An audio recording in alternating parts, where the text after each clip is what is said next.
Después de muchos años de haberse impartido cursos aquí en el Colegio Santo Tomás de Aquino, llega a Guatemala la Real Cédula con fecha 31 de enero de 1676, en donde el monarca español Carlos II autoriza la fundación de la universidad, que fue nombrada en honor a él.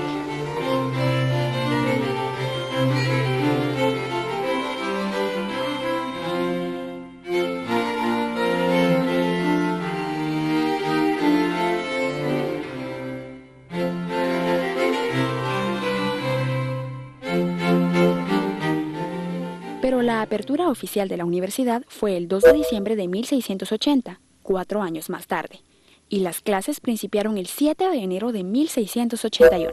El largo trajín de tiempo que se da entre la fundación del Colegio Santo Tomás y la fundación de la Universidad de San Carlos de Guatemala se explica por diferentes factores o motivos.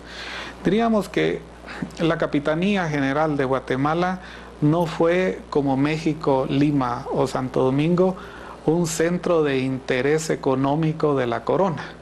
Es decir, fuimos durante toda la época colonial una colonia secundaria en cuanto a los intereses pues, del imperio español.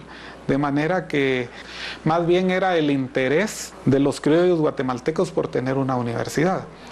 Pero también la burocracia española era muy abigarrada y entonces cuando se principiaba a hacer un trámite duraba mucho tiempo. A veces duraba tanto tiempo que funcionarios públicos eran cambiados o morían. Incluso en la actualidad, si usted quiere fundar algo nuevo en la Universidad de San Carlos, no lo va a conseguir en un mes. Puede ser que se pase 1 año, 2 años para lograrlo, una carrera nueva. Estamos hablando del siglo XXI. En el siglo XVI todo era más lento. Tenía que irse, digamos, hacia España, la propuesta, regresar y toda la cuestión. Y de esa cuenta tenemos que hay una diferencia bien larga entre el momento en que se solicita por parte del obispo a cuando regresa la autorización y la Real Cédula y todo eso. Era muchos debates. De manera que cuando ya se consideraba que iba terminando un proceso, tenía nuevamente que principiar porque un funcionario nuevo que no sabía absolutamente nada de los trámites que estaban haciendo había llegado. La universidad, ya constituida como tal, continuó funcionando en las mismas instalaciones donde funcionó el colegio. Esto se dio hasta mediados del siglo XVIII. En ese año se invierte una cantidad considerable de dinero para mejorar las condiciones del colegio, porque iba a ser una nueva categoría, la categoría de universidad. Y entonces una universidad evidentemente necesita más aulas, pero necesita también espacios administrativos, la rectoría. Y diríamos que participaron ahí 2 maestros constructores muy importantes y muy prestigiados de aquella época en la antigua Guatemala, como lo fueron el capitán don Martín Andújar y el maestro albañil Bernardo Carlos. Además de reacondicionar el edificio, también se hizo necesario reorganizar las clases y fueron contratados maestros que fueron traídos de España y de México, aunque también hubieron maestros nacionales, pero fue necesario otorgarles dispensas porque estos no contaban con el grado académico, pero sí con los conocimientos y con la capacidad de impartir las cátedras.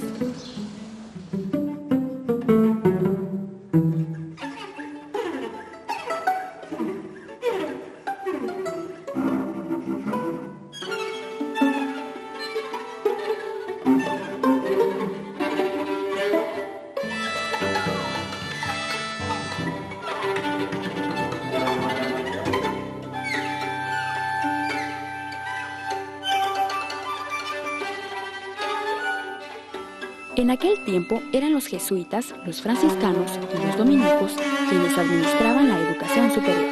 Hay que recordar que no existían universidades fuera de las órdenes religiosas, que en este caso eran fundamentalmente los dominicos, los jesuitas y los franciscanos quienes tenían universidades. El caso nuestro, nosotros vamos a ser dominicos por excelencia porque fueron los dominicos, el padre Marroquín fue más dominico y el que inició todos los trámites. Los dominicos participaban mayoritariamente en la realización de las actividades docentes. En 1687 le fue otorgada la categoría de pontificia mediante la bula emitida por Inocencio III, completando así su título de Real y Pontificia Universidad de San Carlos de Guatemala. La primera fase es una universidad real, la Real Universidad de San Carlos de Guatemala. Y luego Inocencio III va a nombrarla como pontificia. Esto quiere decir de que por bula papal, la bula papal es un mandato que da el Papa, que tiene que ser acatado universalmente y que confiere honores a una persona o a una institución.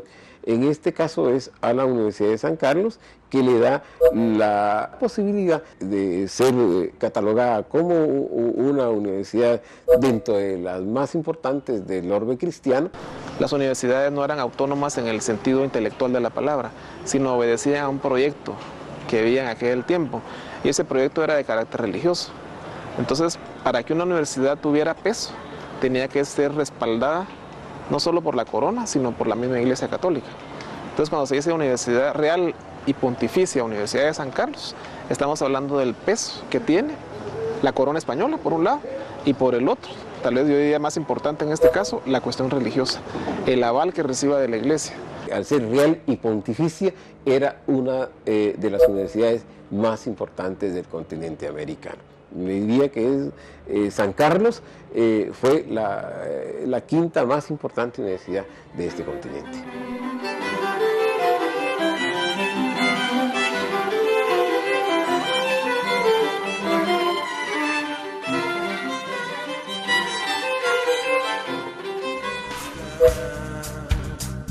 Domina mi mente, cómo me mira, y si no es suficiente, sigo persiguiéndote. Oh, no me dejes en el olvido, dame otra oportunidad, enséñame el camino.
Siempre soñando, siempre imaginando, y ahí está, con sus ojos, nadie te molesta.